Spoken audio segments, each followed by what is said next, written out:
ನಮ್ಮ ಚಿಂತಾಮಣಿ ನ್ಯೂಸ್ ಕನ್ನಡಕ್ಕೆ ಸ್ವಾಗತ. ಜೈಲಿಗೆ ಹೋಗಿ ಜಾಮೀನು ಮೇಲೆ ಬಂದವರಿಗೆ ಅದ್ಧೂರಿ ಸ್ವಾಗತ ಮಾಡುತ್ತಾರೆ ಎಂದ ವಿಶ್ರಾಂತ ಮುಖ್ಯ ನ್ಯಾಯಮೂರ್ತಿಗಳಾದ ಸಂತೋಷ್ ಹೆಗ್ಡೆ. ಕರ್ನಾಟಕ ಕಾರ್ಯನಿರತ ಪತ್ರಕರ್ತರ ಧ್ವನಿ ಸಂಘಟನೆಯ ಮೊದಲನೇ ವರ್ಷದ ಜಿಲ್ಲಾ ಪತ್ರಿಕಾ ದಿನಾಚರಣೆ ಚಿಕ್ಕಬಳ್ಳಾಪುರದ ಅಂಬೇಡ್ಕರ್ ಭವನದಲ್ಲಿ ಹಮ್ಮಿಕೊಂಡಿದ್ದ ಕಾರ್ಯಕ್ರಮದಲ್ಲಿ ವಿಶ್ರಾಂತ ಸುಪ್ರೀಂ ಕೋರ್ಟಿನ ನ್ಯಾಯಮೂರ್ತಿಗಳಾದ ಶ್ರೀ ಸಂತೋಷ್ ಹೆಗ್ಡೆರವರು ಭಾಗವಹಿಸಿ ಮಾತನಾಡಿದ ಅವರು, ಜೈಲಿಗೆ ಹೋಗಿ ಜಾಮೀನು ಮೇಲೆ ಬಂದವರಿಗೆ ಅದ್ಧೂರಿ ಸ್ವಾಗತ ಮಾಡುತ್ತಿದ್ದಾರೆ. ಹಿಂದಿನ ಕಾಲದಲ್ಲಿ ತಪ್ಪು ಮಾಡಿದವರನ್ನು ಬಹಿಷ್ಕಾರ ಮಾಡುತ್ತಿದ್ದರು, ಒಳ್ಳೆ ಕೆಲಸ ಮಾಡಿದವರನ್ನು ಪುರಸ್ಕರಿಸುತ್ತಿದ್ದರು ಎಂದರಲ್ಲದೆ ಇಂದು ಅಧಿಕಾರ ಪೂಜಿಸುವಂತಹ ಸಮಾಜದಲ್ಲಿದ್ದೇವೆ. ಶ್ರೀಮಂತರಾಗುವುದರಲ್ಲಿ ತಪ್ಪೇನಿಲ್ಲ, ಆದರೆ ಇನ್ನೊಬ್ಬರ ಜೇಬಿಗೆ ಕತ್ತರಿ ಹಾಕಿ ಶ್ರೀಮಂತರಾಗುವುದು ಒಳ್ಳೆಯದಲ್ಲ. ಕಾನೂನು ಚೌಕಟ್ಟಿನಲ್ಲಿ ತೆರಿಗೆ ಕಟ್ಟಿ ಶ್ರೀಮಂತರಾಗಿ. ಇಂದಿನ ಸಮಾಜದಲ್ಲಿ ಇಂತಹಗಳನ್ನು ಬದಲಾವಣೆ ಮಾಡೋದರ ಮೂಲಕ ಶಾಂತಿ ಸೌಹಾರ್ದತೆ ನೆಲೆಸುತ್ತದೆ ಎಂದರು. ಕರ್ನಾಟಕ ಕಾರ್ಯನಿರತ ಪತ್ರಕರ್ತರ ಧ್ವನಿ ಸಂಘಟನೆಯ ಮಾಧ್ಯಮ ಅಕಾಡೆಮಿ ಪ್ರಶಸ್ತಿ ಪುರಸ್ಕೃತರಾದ ಬಂಗ್ಲೆ ಮಲ್ಲಿಕಾರ್ಜುನ್ ಪ್ರಾಸ್ತಾವಿಕ ಭಾಷಣದಲ್ಲಿ ಮಾತನಾಡಿ, ರಾಜ್ಯದಲ್ಲಿರುವ ಪತ್ರಕರ್ತರ ಸಂಘಟನೆಯ ಪದಾಧಿಕಾರಿಗಳನ್ನು ಉದ್ದೇಶಿಸಿ ಇಂದು ನಾವು ಎಚ್ಚೆತ್ತುಕೊಳ್ಳದಿದ್ದರೆ ಬಹುತೇಕ ವರದಿಗಾರರ ಪ್ರಯಾಣ ಸ್ಮಶಾನದ ಕಡೆ ಸಾಗುತ್ತಿದೆ ಎಂದು ಆವೇದನೆ ವ್ಯಕ್ತಪಡಿಸಿದರು. ಪತ್ರಕರ್ತರನ್ನು ಸರ್ಕಾರವೂ ಸಹ ಶೋಷಣೆ ಮಾಡುತ್ತಿದೆ. ರಾಜ್ಯದಲ್ಲಿರುವ ಎಲ್ಲ ಪತ್ರಕರ್ತರ ಸಂಘಟನೆಗಳು ಒಗ್ಗೂಡಿ ಒಕ್ಕೊರಲಿನಿಂದ ಧ್ವನಿ ಎತ್ತಿದರೆ 16,000 ಪತ್ರಕರ್ತರ ಜೀವನ ಶೈಲಿ ಬದಲಾಗುತ್ತದೆ ಎಂದು ಹೇಳಿದರು. ಕಾರ್ಯಕ್ರಮದಲ್ಲಿ ನ್ಯಾಯಮೂರ್ತಿ ಶ್ರೀ ಸಂತೋಷ್ ಹೆಗ್ಡೆರವರಿಗೆ ಹೃದಯ ಸ್ಪರ್ಶಿಯಾಗಿ ಸನ್ಮಾನಿಸಿ ಗೌರವಿಸಲಾಯಿತು. ಈ ಸಂದರ್ಭದಲ್ಲಿ ಜಿಲ್ಲಾ ಸಂಘಟನೆಯ ಅಧ್ಯಕ್ಷರಾದ ಸುರೇಶ್ ಬಾಬು ಸೇರಿದಂತೆ ಜಿಲ್ಲಾ ಪದಾಧಿಕಾರಿಗಳು, ತಾಲೂಕು ಪದಾಧಿಕಾರಿಗಳು ಉಪಸ್ಥಿತರಿದ್ದರು. ಜೈಲಿಗೆ ಹೋಗಿ ಜಾಮೀನು ತಗೊಂಡು ಬಂದಂತಹ ವ್ಯಕ್ತಿಗಳನ್ನ ಸ್ವಾಗತ ಮಾಡಕ್ಕೆ ಏರ್ಪೋರ್ಟ್ಗೆ ಹೋಗ್ತಾರೆ. ಏನ್ ಸಂದೇಶ ಕಲಿಸ್ತೇವೆ ನಾವು ಮಕ್ಕಳಿಗೆ?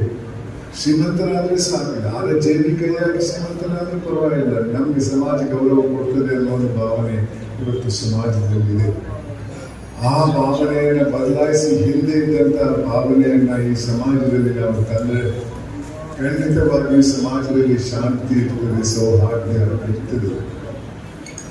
ನಾನು ಇವಾಗಲೇ ಹೇಳಿದಂಗೆ ಒಂದು ಸಮಯಕ್ಕೆ ಡಿಗ್ರಿ ಮಾಡಿದ್ರು ಕೆಲಸ ಸಿಕ್ತು, ಇನ್ನೇನು ಬೇಡ ಸನ್ಯಾಸಿ ಆಗ್ತದೆ ಅಂತಲ್ಲ. ಎಲ್ಲರಲ್ಲೂ ಆಕಾಂಕ್ಷೆ ಅನ್ನೋದು ಕೂಡ ಇರಬೇಕು, ಆಂಬಿಷನ್. ದೊಡ್ಡ ಹುದ್ದೆಗೆ ಹೋಗ್ಬೇಕು, ಶ್ರೀಮಂತನಾಗಬೇಕು, ಏನೂ ತಪ್ಪಿಲ್ಲ, ಪ್ರಯತ್ನ ಮಾಡಿ. ಕಾನೂನು ಚೌಕಟ್ಟಲ್ಲಿ ಆ ಹುದ್ದೆಗೆ ಹೋಗಿ, ಕಾನೂನು ಚೌಕಟ್ಟಲ್ಲಿ ಶ್ರೀಮಂತನಾಗಿ ಏನೂ ತಪ್ಪಿಲ್ಲ, ತೆರಿಗೆ ಕಟ್ಟಿ. ಆದರೆ ಇವತ್ತಿನ ಪರಿಸ್ಥಿತಿಯಲ್ಲಿ ಅವಿಲ್ಲದೆ ಇರುವ ಕಾರಣ ನಾವು ಈ ಸಮಾಜದ ಭಾವನೆಯನ್ನು ಬದಲಾಯಿಸಿದರೆ ನಮಗೆ ಬಹಳ ಕಷ್ಟ ಅಂತ ನಾನು ಒಂದು ವೇಳೆ ಸ್ವಲ್ಪ ಯೋಚನೆ ಮಾಡಿ ಎಲ್ಲಿಂದ ಎಲ್ಲಿಗೆ ಬಂದಿದ್ದೇವೆ ಅನ್ನೋ ವಿಚಾರ. 50ನೇ ದಶಕದಲ್ಲಿ ಒಂದು ಹಗರಣ ಬಯಲಿಗೆ ಬಂದಿತ್ತು, ಜೀಪ್ ಹಗರಣ. ಪ್ರಮುಖ ವಿಚಾರ ನಾನು ಇಡೀ ರಾಜ್ಯದ ಪತ್ರಕರ್ತರಿಗೆ ಹಾಗೂ ಪತ್ರಕರ್ತರ ಸಂಘಟನೆಗಳಿಗೆ ನಾನು ಕೇಳ್ಕೊಳ್ಳೋದಿಷ್ಟೇ, ಇನ್ನಾದರೂ ರಾಜ್ಯದಲ್ಲಿ ಇರುವಂತಹ ಪತ್ರಕರ್ತರ ಸಂಘಟನೆಗಳ ಪದಾಧಿಕಾರಿಗಳಲ್ಲಿ ನಾವು ಮನವಿ ಮಾಡ್ತಾ ಇದ್ದೀವಿ. ನಾವೇನಾದರೂ ಇಂದು ಎಚ್ಚೆತ್ತುಕೊಳ್ಳದಿದ್ದರೆ ಬಹುತೇಕ ವರದಿಗಾರರು ಪ್ರಯಾಣ ಸ್ಮಶಾನದ ಕಡೆ ಸಾಗ್ತಾ ಇದೆ ಅಂತ ನನ್ನ ಸ್ಪಷ್ಟ ಒಂದು ಅಭಿಮತ.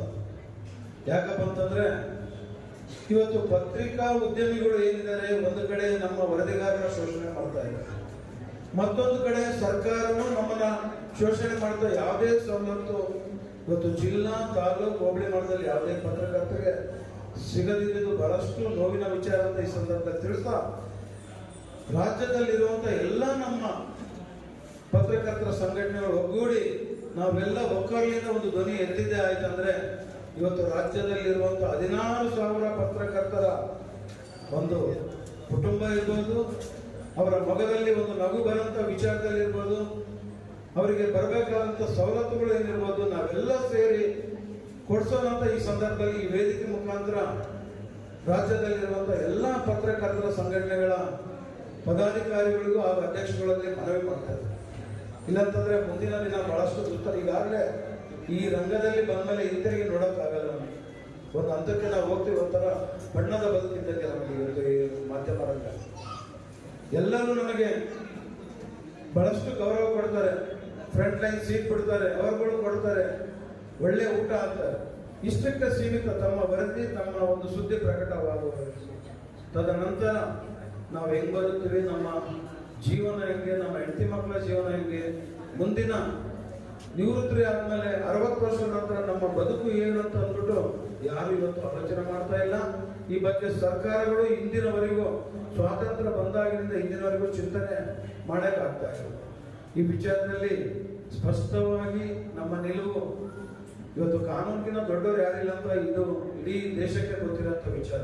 ಇವತ್ತು ಮುಖ್ಯಮಂತ್ರಿ ಆದಿಯಾಗಿ ಪ್ರಧಾನಮಂತ್ರಿ ಇರ್ಬೋದು, ಇವತ್ತು ಆಗಿನ ಪೂರ್ತಿಗೆ ತಮಗೆ ಸಿಕ್ಕಂತ ವೇದಿಕೆಗಳಲ್ಲಿ ಬರೀ ಭರಪೂರ ಆಶ್ವಾಸನೆ ಪತ್ರಕರ್ತರ ಕೊಡ್ತಾ ಸಾಗಿದರೆ ಹೊರತು ಯಾವೊಂದು ಸವಲತ್ತುಗಳು 90% ಪತ್ರಕರ್ತರಿಗೆ ಸಿಗದಿದ್ದು ದುರದೃಷ್ಟಕರ. ಇವತ್ತು ನೋಡಿ, ಇವತ್ತು ಮಹಿಳೆಯರಿಗೆ ಹೆಣ್ಮಕ್ಳಿಗೆಲ್ಲ ಇವತ್ತು ರಾಜ್ಯಾದ್ಯಂತ ಓಡಾಡಕ್ಕೆ ಫ್ರೀ ಬಸ್ ಪಾಸ್ ಸಿಗ್ತಾರೆ, ಸಂತೋಷ. ಇವತ್ತು ನಮ್ಮ ಅಕ್ಕ ತಂಗಿಯರು, ನಮ್ಮ ತಾಯಿದ್ರೆ ಓಡಾಡ್ತಿರೋದು, ಅದರಲ್ಲಿ ನಡೆದ ವಿಚಾರ ಇಲ್ಲ. ಇವತ್ತು ನಾವು ಪತ್ರಕರ್ತರು ಅನೇಕ ವರ್ಷಗಳಿಂದ ಒಂದು ಜಿಲ್ಲಾ ಮಟ್ಟದಲ್ಲಿ ಓಡಾಡಕ್ಕೆ ಬಸ್ ಪಾಸ್ ಕೇಳ್ತಾ ಇದೀವಿ, ಆಗ್ತಾ ಇಲ್ಲ. ಬಹಳಷ್ಟು ನೋವಿನ ವಿಚಾರ. ಈಗಾಗಲೇ ನಮ್ಮ ಒಂದು ಹೋರಾಟಕ್ಕೆ ಸರ್ಕಾರ ಮಾಡಿದ್ಬಿಟ್ಟು ಈಗಾಗಲೇ ಗ್ರಾಮಾಂತರ ಪತ್ರಕರ್ತರಿಗೆ ಉಚಿತ ಬಸ್ ಜಿಲ್ಲಾ ಮಟ್ಟದಲ್ಲಿ ಓಡಾಡಕ್ಕೆ 2024 ಫೆಬ್ರವರಿ ಬಜೆಟ್ನಲ್ಲಿ ಘೋಷಣೆ ಆಗಿದೆ. ಇನ್ನೂ ಅದು ಕಾರ್ಯರೂಪಕ್ಕೆ ಬಂದಿಲ್ಲ. ಅದನ್ನು ಗೈಡ್ಲೈನ್ಸ್ ಮಾಡೋಕ್ಕೆ ವಾರ್ತಾ ಇಲಾಖೆ ಬಿಟ್ಟ ನಂತರ ಈಗ ಕಳೆದ 15 ದಿನಗಳ ಹಿಂದೆ ವಾರ್ತಾ ಇಲಾಖೆ ಈಗಾಗಲೇ ಸರ್ಕಾರಕ್ಕೆ ಆ ಗೈಡ್ಲೈನ್ಸ್ ಏನಿದೆ ಕೊಟ್ಟಿದೆ. ಆ ಕೊಟ್ಟಂಥ ಗೈಡ್ಲೈನ್ಸ್ ಏನಿದ್ದಾವೆ, ನನಗೆ ಬಂದ ಮಾಹಿತಿ ಪ್ರಕಾರ ವಾರ್ತಾ ಇಲಾಖೆ ಜಂಟಿ ನಿರ್ದೇಶಕರು ಅನೇಕ ಅಧಿಕಾರಿಗಳು ನನ್ನ ಹತ್ರ ಮಾತುಕತೆ ನಡೆಸಿದಂಥ ಸಂದರ್ಭದಲ್ಲಿ ಮಾಧ್ಯಮ ಪಟ್ಟಿಯಲ್ಲಿರುವಂಥ ಪತ್ರಕರ್ತರು ಜೊತೆಗೆ ಮಾಲೀಕರು ಏನು ಕೊಡ್ತಾರೆ, ಇವತ್ತು ಕಾಯಂ ನೇಮಕಾತಿ ಅವರಿಗೆ ಮಾತ್ರ ಬಸ್ ಪಾಸ್ ಅಂತ ಒಂದು ಗೈಡ್ಲೈನ್ಸ್ ಕೊಡಿಸಿದೆ.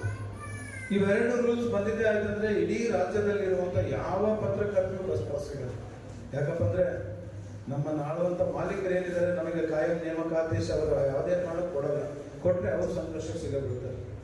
ಕಾನೂನು ಕಾಯ್ದೆಗಳು ಏನಿದ್ದಾವೆ, ನಮಗೆ ಪೇ ಸ್ಲಿಪ್ ಇರ್ಬೋದು, ಮಿನಿಮಮ್ ಸ್ಯಾಲ್ರಿ ಇರ್ಬೋದು, ಇನ್ನು ಅನೇಕ ಸವಲತ್ತು ಕೊಡಬೇಕಾದಂಥ ಒಂದು ಪ್ರಮೇಯ ಬರೋದ್ರಿಂದ ಅವರು ಯಾವುದೇ ಕಾರಣಕ್ಕೆ ನಮಗೆ ಕೊಡೋದು.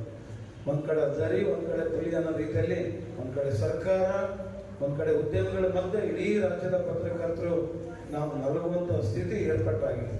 ಯಾಕೆ ಈ ವಿಚಾರವಾಗಿ ನಾವೆಲ್ಲ ಸೇರಿಬಿಟ್ಟು ಒಗ್ಗಟ್ಟಿನಿಂದ ಮುಂದಿನ ದಿನ ಕಾನೂನು ಹೋರಾಟ ಮಾಡಿದರೆ ಮಾತ್ರ ನಮಗೆ ಒಂದು ಖಂಡಿತ ನ್ಯಾಯ ಸಿಗ್ತದಂತ ಅಂದ್ಬಿಟ್ಟು ಈ ಸಂದರ್ಭದಲ್ಲಿ ತಮ್ಮ ಮುಂದೆ ಹೇಳಕ್ಕೆ ನಾನು ಇಷ್ಟಪಡ್ತೇನೆ.